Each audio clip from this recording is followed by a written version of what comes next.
went through a period of, of deep trauma and pain, in my 30s, let's say.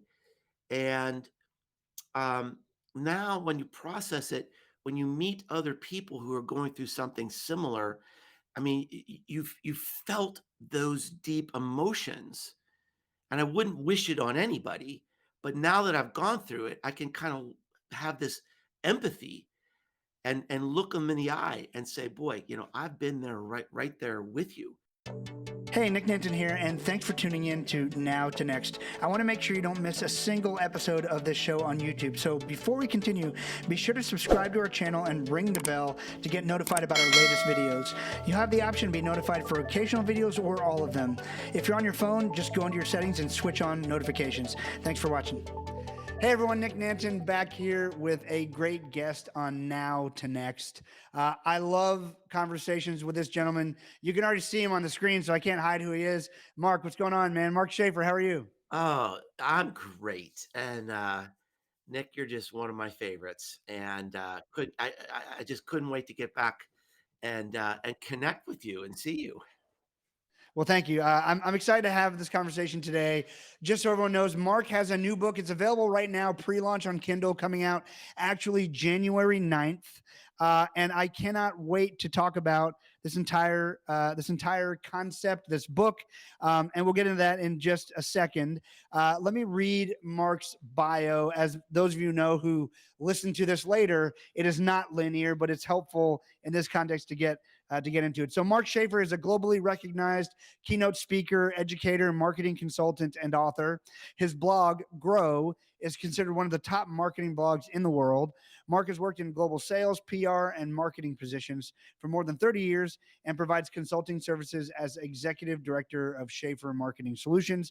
Mark holds 7 patents and is a faculty member of the Graduate Studies program at Rutgers University. He is the best-selling author of 9 books, including the first book ever written on influencer marketing. His latest book is launching in January, as I just discussed, and it is titled Belonging to the Brand: Why Community is the Last Great Marketing Strategy. I love this idea, Mark, because you're combining, for the first time I've ever seen it, community as a marketing strategy Yes, and dissecting that, and yes, you're including brand in that, and brand.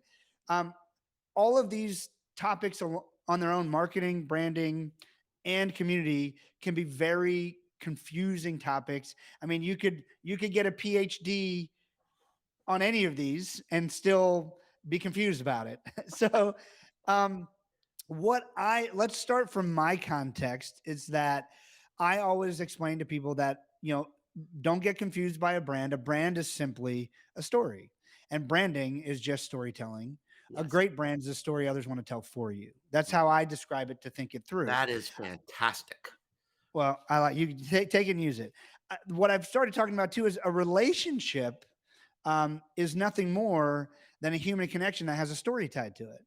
And that story is either positive or negative, right? Typically, you either smile when someone calls you, or you go when someone calls you, and you're like, "Do I answer? Do I not answer?" Mhm. So I want to start talking about, like, because community is really relationships and how all these people relate to each other, and with sort of the main, I guess, the community leader, depending on how the community is set up. So there's so many places to go with this. I think the best place to start is where you start in your book, with a moment, a defining moment in your life, in school, where I think we all have these moments that we either honor or we try to hide in the back closet of our mind. And I can tell you from personal experience, if we hide it in the back closet of our mind, that is where a lot of anxiety, depression, other things come from. I don't suffer clinically with those, but I know it from experience and from friends. Mhm.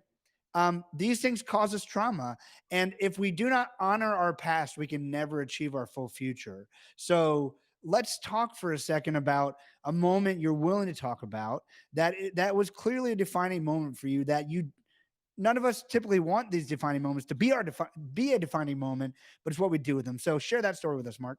Well, the story, I have a great friend, uh, Keith Jennings. He's one of the most brilliant men I know. And he said that each of us has a furnace.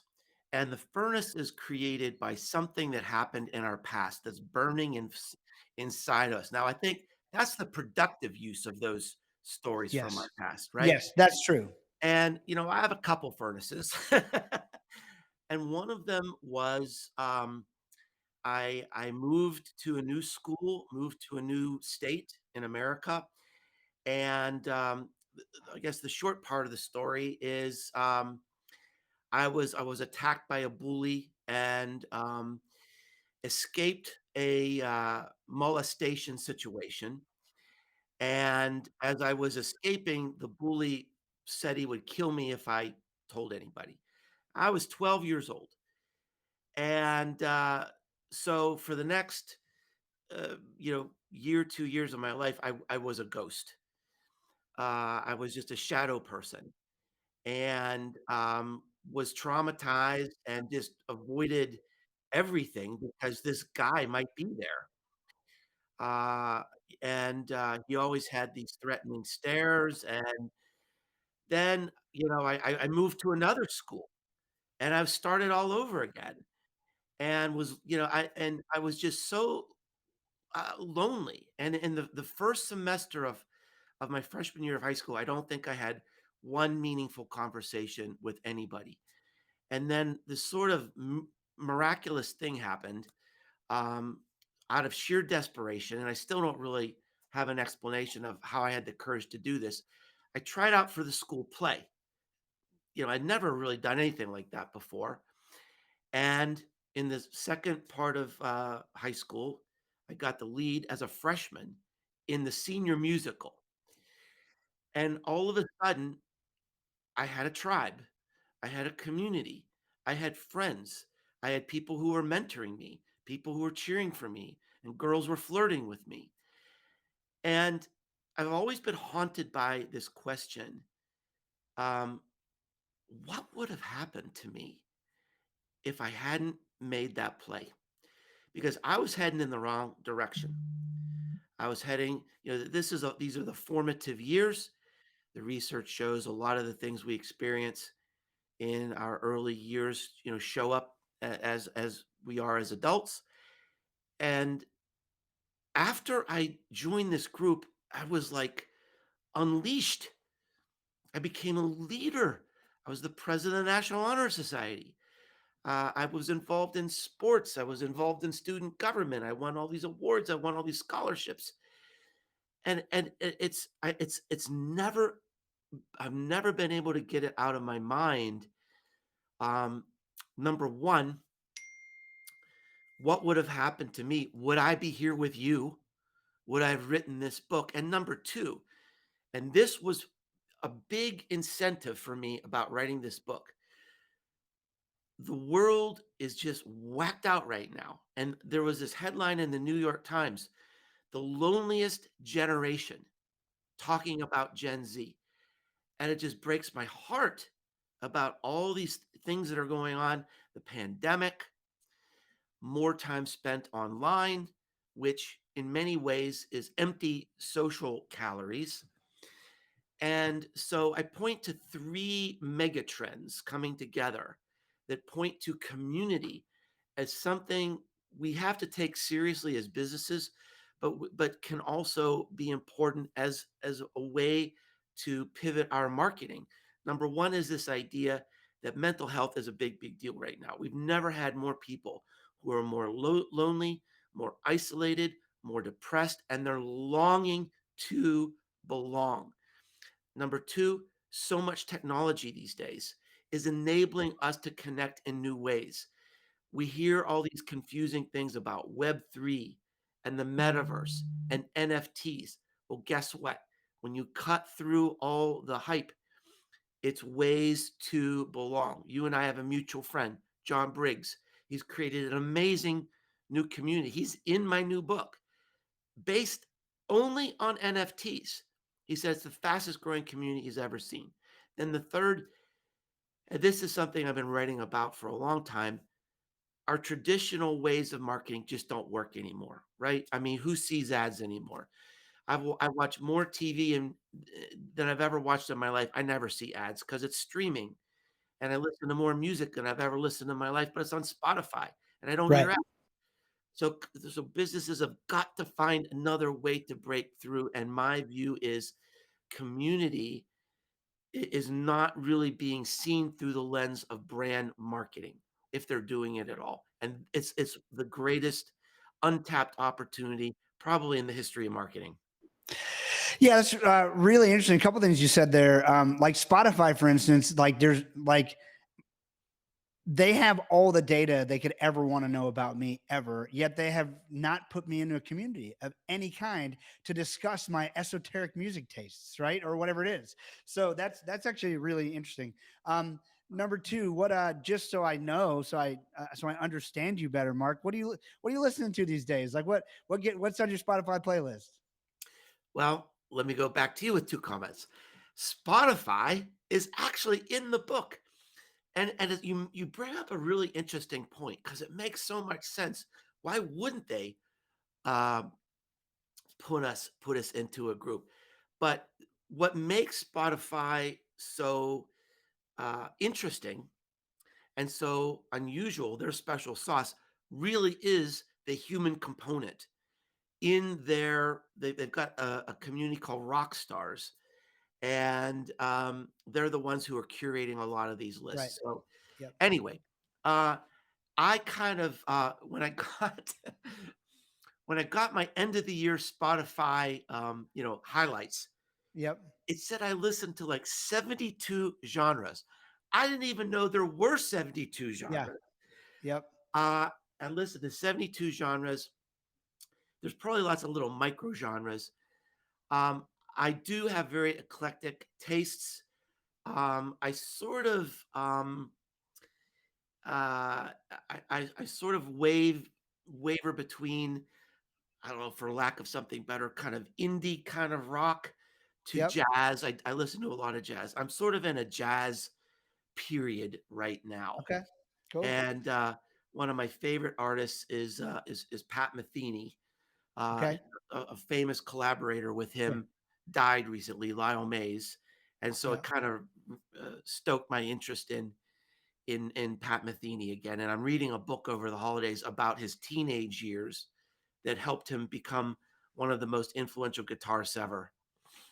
Cool. Well, I love hearing that. I'm a big guitar fan, big guitar player, so I love it.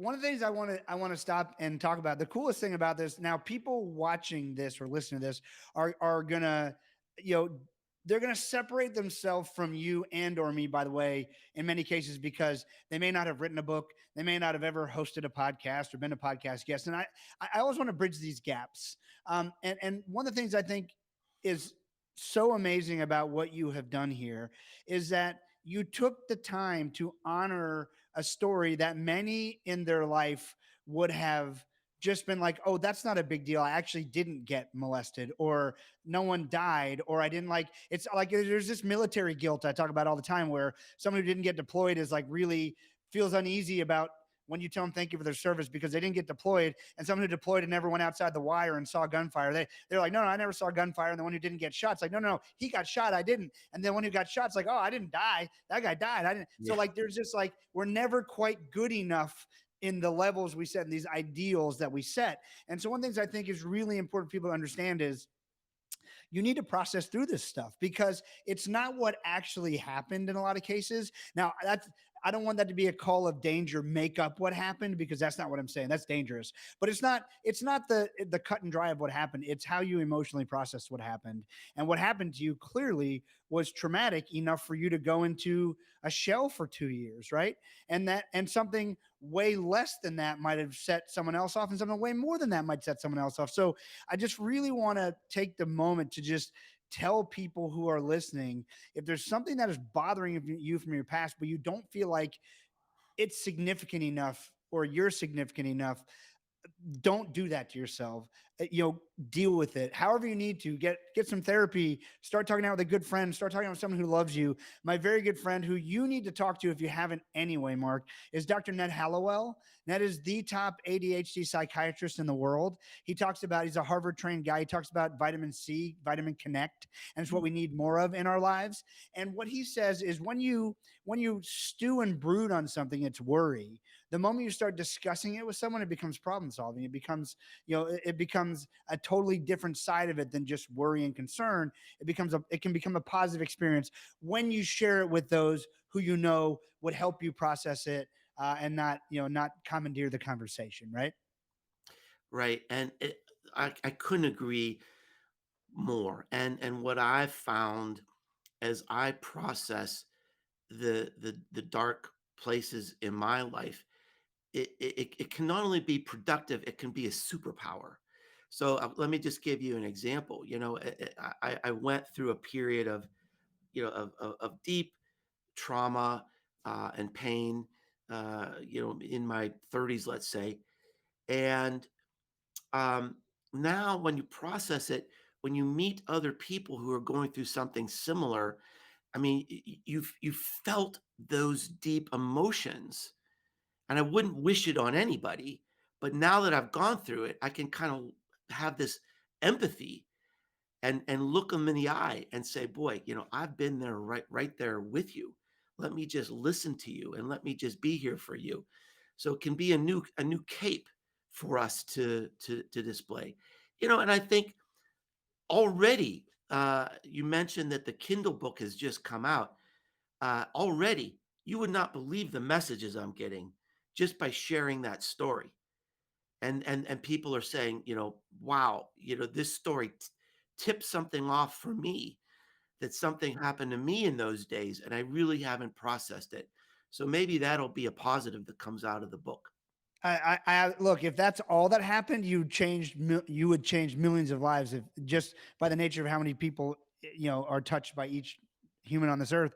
Another thing I think is really interesting here that I love to point out is when I someone else listening to this will be like, well, I don't have a story like that. And I'm thankful if they don't have a story like that, quite frankly. Right. But you didn't tell that story to get attention. You told that story to help other people. And what I tell everyone is when we all have that uncle or cousin or aunt who is just a blowhard at every family event. Like they just love to hear themselves talk. They love Mhm. to tell the same story over and over because they love to hold court and to be the center of attention. This is not what works in storytelling. Storytelling works when you share something for the purpose of helping someone else. And so I want everyone to take away from this part of that conversation is you everybody has a story that could help someone else. And when you honor that and start sharing those things, you will just be shocked at the way people start looking at you differently, start respecting you more, start having a deeper connection with you,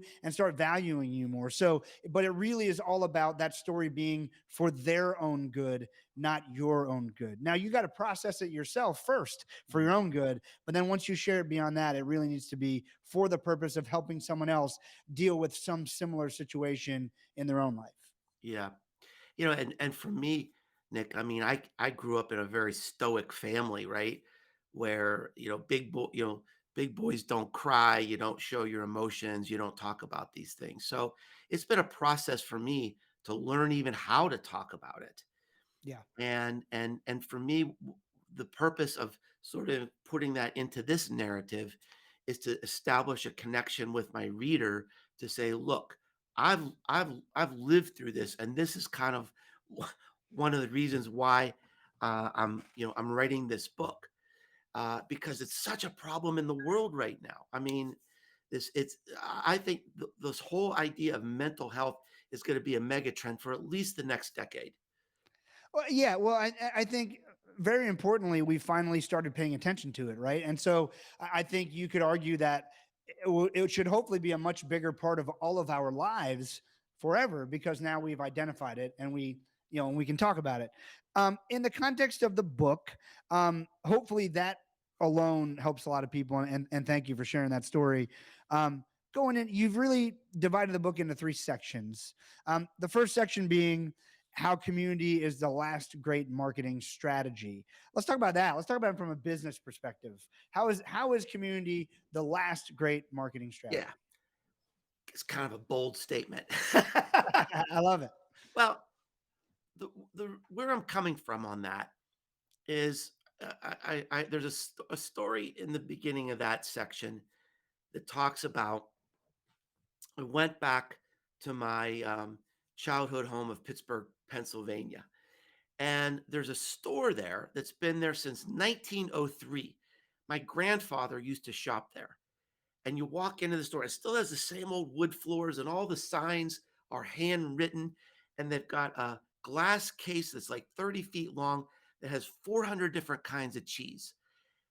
People have been coming there for more than a century, and this I'm standing there just watching this thing unfold, and this lady comes up to the counter, and the lady behind the counter knows her, and they start talking about their families. She said her husband had a fall, and the lady behind the counter says, "Oh, you know what?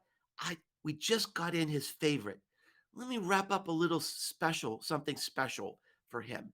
And they chatted for a while, and then the customer didn't leave the store.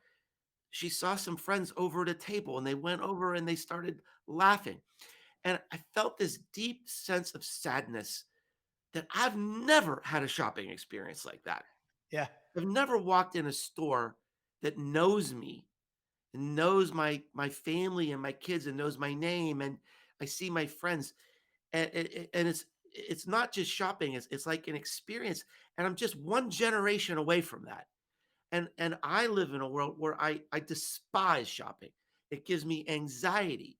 And that's why I say this is the last great marketing strategy, because it's the first marketing strategy. Belonging to a place, that's the way it always was.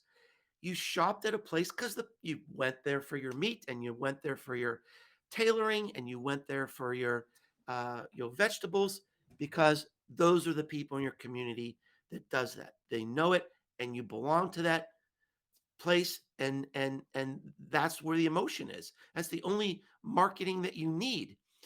We've never lost that. I mean, we've never really lost that desire to belong. In fact, is greater than ever, because all of the institutions we used to belong to are gone or disappearing. So that's point number one. Point number two is there's a case study in my book. I've never done this before, Nick. This is my 10th book. There's one chapter in the book that's devoted entirely to one person. It's a woman named Dana Moustaff. Dana was she was an entrepreneur, and she got pregnant, and she was struggling with, am I an entrepreneur, am I a mom? And she was being pulled in two directions, and she said, well, I want to do both.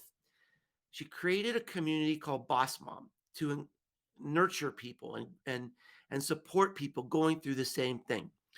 She now has 70,000 people that belong to this Facebook group. In her first 8 months, she was making a six-figure salary.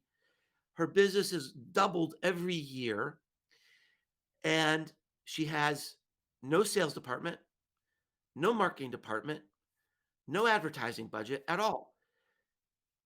So it's weird that she can sell everything she makes, videos and books and events and consulting, and she doesn't have to have any marketing.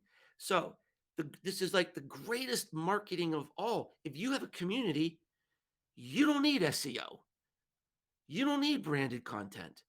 It's over. You've got everything you need. You have this community, you have the emotion, and as long as you build and sustain this community, that can become your business.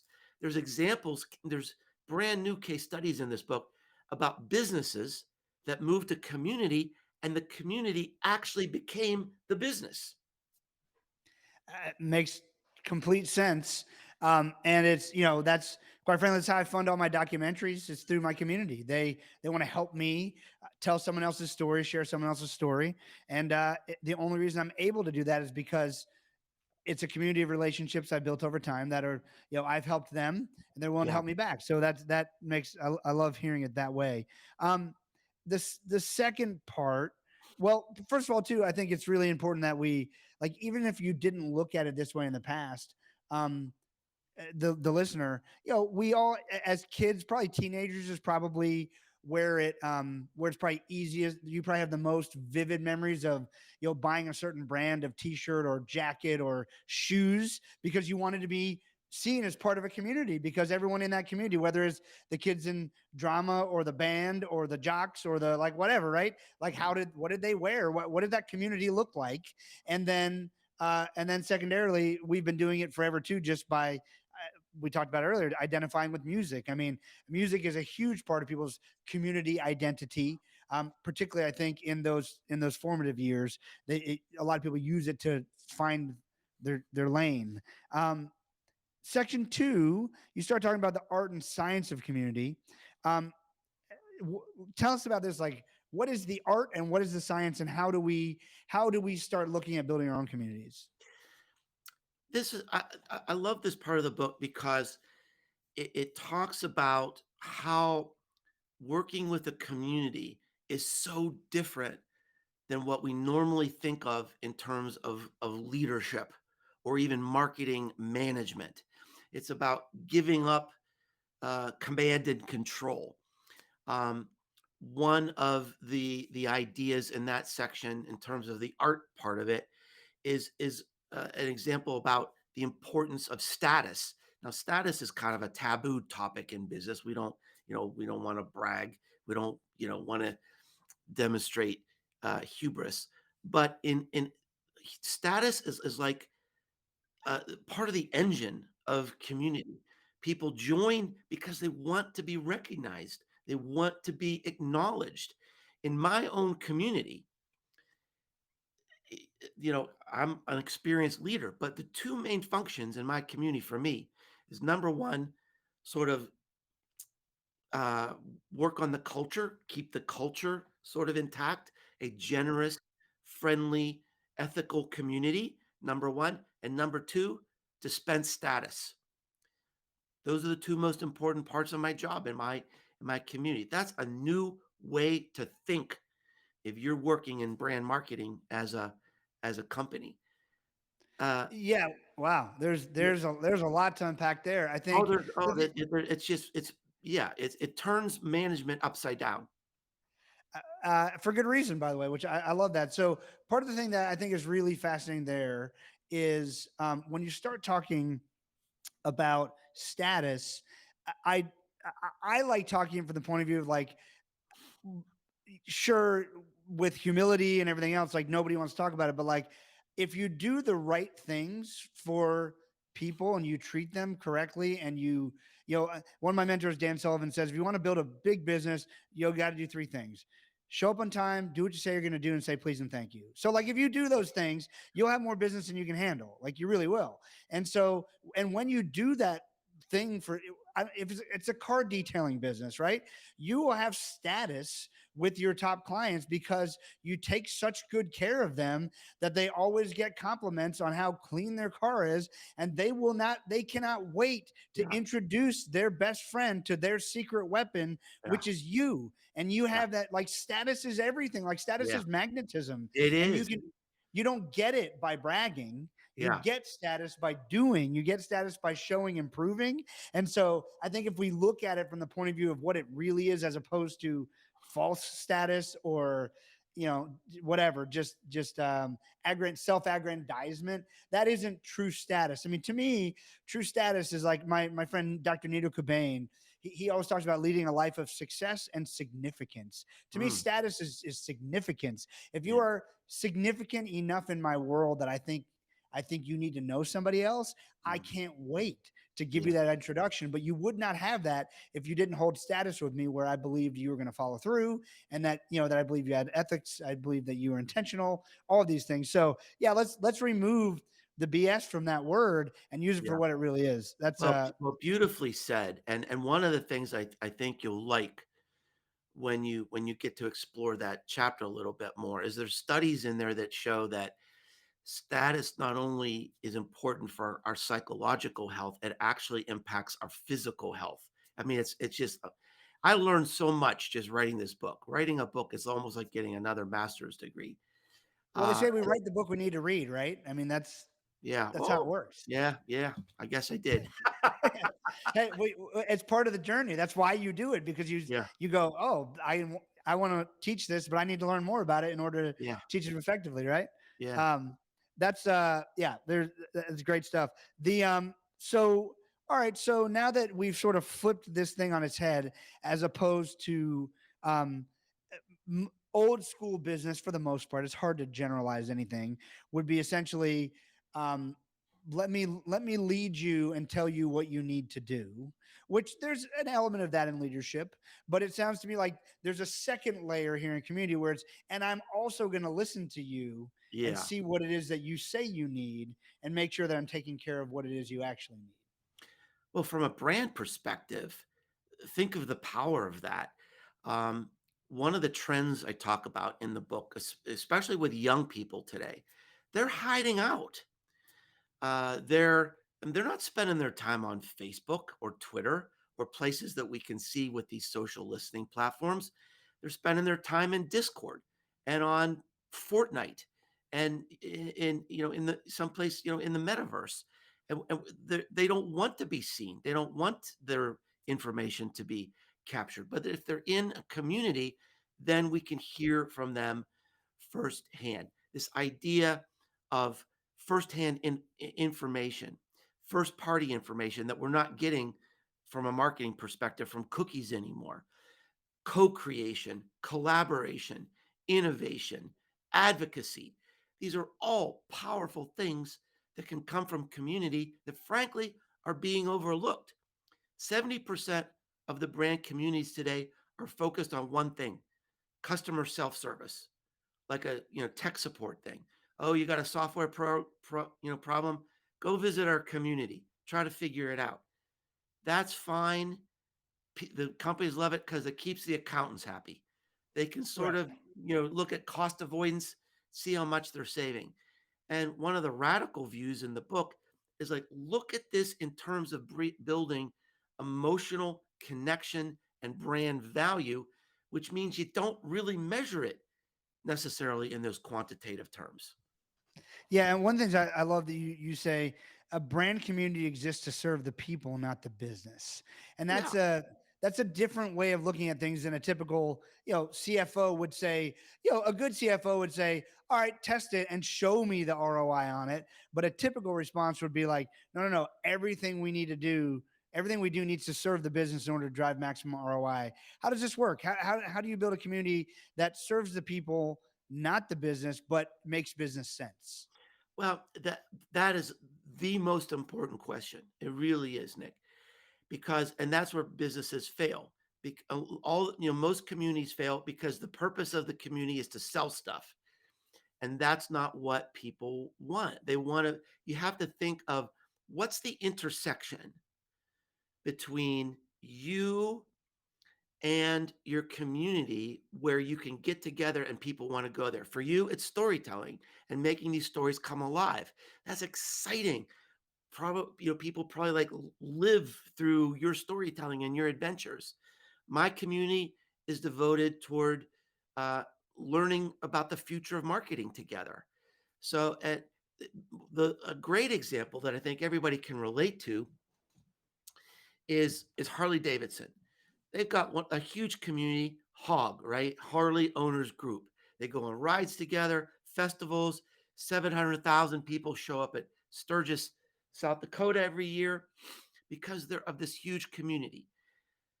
The purpose of Harley, their stated purpose, is to help people realize their dreams through a lifestyle of motorcycles, which is a nice way of saying we want to help you become a badass. Now, Nick, think how different that is. They're selling transportation.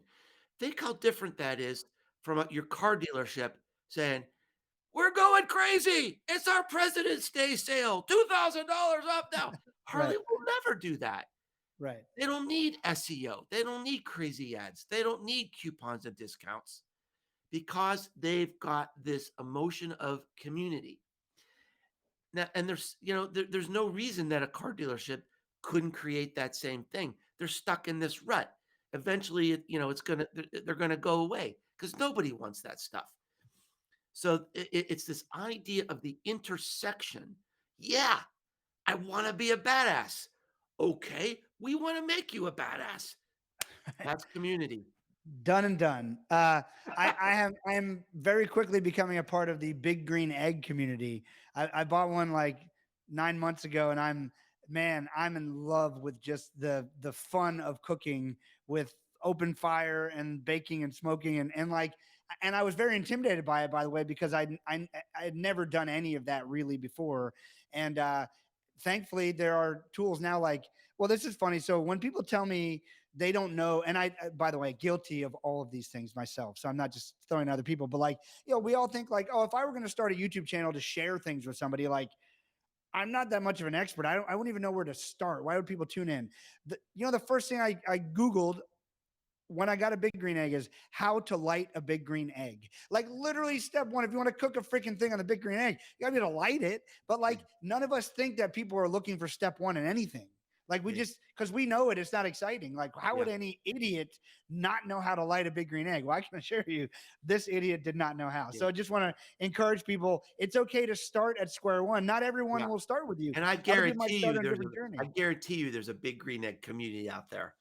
Oh, there is. I've Oh started. yeah. There's a big green egg festival. I mean, there's a in a Wow. big stadium. I Wow. mean, it's like because it's Wow. like, it's an affinity that people have to. I mean, cook, and it in all different styles. And outdoor cooking is sort of a, different thing, right, than indoor cooking. So anyway, yes.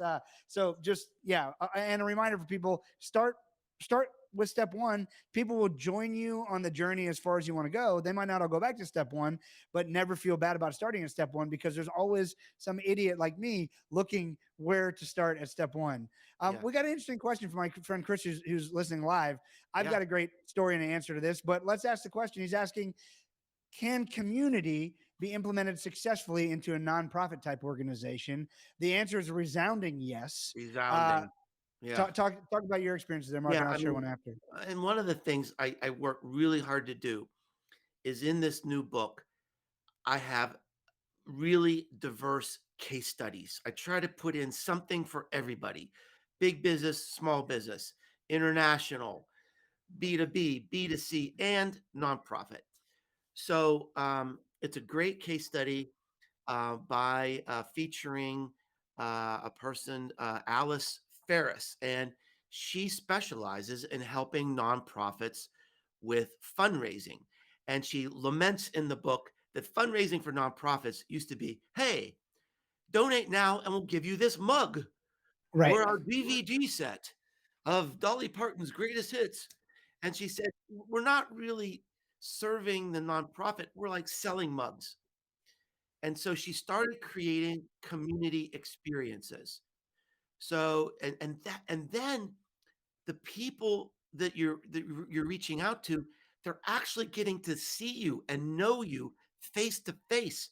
She gave this powerful example that people who started coming into this community of events and starting to know each other and know them, their average donation level went up from $100 a year to $100 a month. And I mean, nonprofits, as you know, Nick, I mean, it's all about the story. It's all about emotion. And if you really believe in a nonprofit, of course you want to be part of that community. Uh, so I'm going to tell a story. I do a lot of work with a anti-human trafficking organization called Operation Underground Railroad, and what they have done is they've created a division of donors called abolitionists. And so you're stopping modern day slavery, because everyone says, "Oh man, if I was alive during that time, I would do something." And the question is, would you? We literally have more people enslaved today than ever in history. But what are you doing about it? What can you do about it? Most people don't even know. So becoming an abolitionist is a monthly donation. I think it starts like $5 a month, and they've rescued thousands of people all across the globe. Had lots of people persecuted and left to held to account for what they've done. And as of right now, I'm looking on their website right now. They say that the monthly donations from their abolitionist club covers 35% of all the operations and aftercare efforts. Mm. So they're showing the significance of it, even if it's just $5 or $7 a month or whatever it is. And then they give benefits for being in the abolitionist club. You get exclusive stories, get discounts on their merchandise, which people wear because they want people to know they're part of the community. Like if I wear an Operation Underground Railroad t-shirt or hat, I have people stopping me literally at malls, soccer games. They are part of the community, and there's other things that go along with it too. But yes, I think community is the best. I mean, you make the whole case for it in the book, but like there's nothing you could do better for a nonprofit than build a community. Yeah. There's really nothing better that you could do for a for-profit than build a community. So this is why your business exists. And Or sorry, your book exists. let me build on that for a moment, Yeah, because please. I think this will help. This idea will help a lot of people listening, um, especially if they're in a nonprofit. Here's what I see, Nick. A lot of businesses and nonprofits, especially, are stuck on like social media.